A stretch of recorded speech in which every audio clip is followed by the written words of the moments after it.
This is Optimal Finance Daily, episode 1654, The Stages of Financial Management, Part 2, by Andrea Joy of SavingJoyfully.com. And I'm your host and personal finance enthusiast, Diana Merriam. This is the show where I read to you, and to myself, frankly, from some of the best personal finance blogs on the planet, every single day. Do you have a question you'd like answered here on the show? Go ahead and send it over to finance@oldpodcast.com and you will hear from me soon. Even if your question isn't answered on a Q&A episode, I do my very best to answer every email. Today's post is actually a continuation from yesterday. So if you're new here, it'd be best to listen to yesterday's episode first.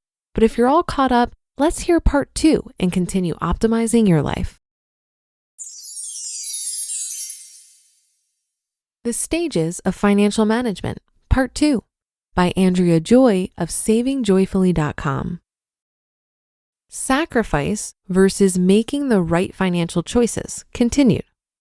At this time, I entered a period of knowing what was best, but often choosing to do what I pleased. Just like many teenagers often choose to make decisions based on feelings instead of reality. I would spend years taking 2 steps forward and 1 step back as I tried to half-heartedly do the right thing financially.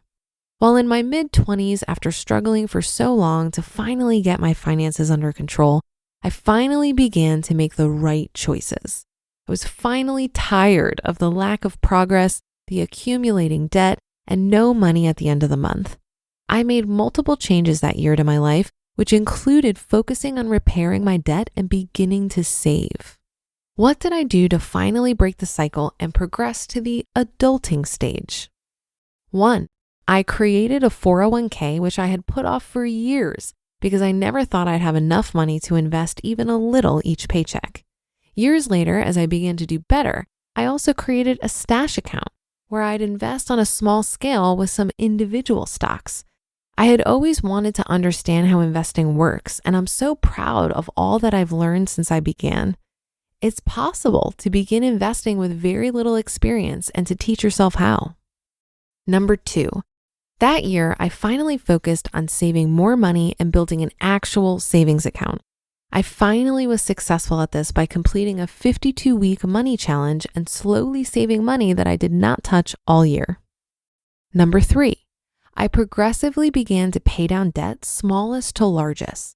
This is not always the preferred method of debt payoff, but worked the best for me since I was able to see more progress quicker as each debt was eliminated. Number 4, I stopped using credit cards and began saying no to myself and others when I simply could not afford something. I just didn't purchase it. Number 5, I started seeing small progress and began to feel excited by my progress. This fueled my drive to continue doing the right thing and walking away from the lifestyle I had once lived. Number 6, soon after entering the adulting stage and moving forward, I began SavingJoyfully.com as a project to help others learn as I had through my journey. I found that I gained encouragement from an interest in helping others learn to better manage their money. At that time, I also discovered a wonderful community of personal finance enthusiasts on Twitter that helped drive me to learn more about my finances and grow even more. How I finally progressed to the mature stage. Today, I believe I can confidently say that I have safely entered the mature stage. This has not come easily, but has finally happened after a lot of years of poor decisions and lessons learned. I look back on the poor decisions, grateful for the lessons, and happy that I have finally found my way to the place that I am today.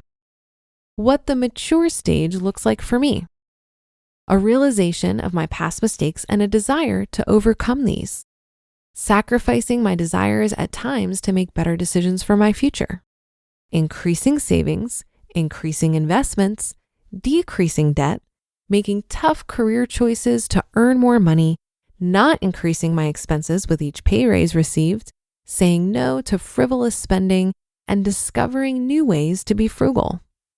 A word of warning about the stages of financial management. The stages of financial management can change based on your decisions and actions.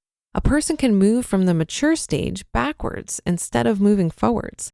They can do this quickly by altering their behaviors and by making choices of many kinds that affect their financial life. Accumulating unnecessary debt, spending more than they should, ceasing to follow a budget they've set up, taking on financial responsibilities they did not previously have, etc.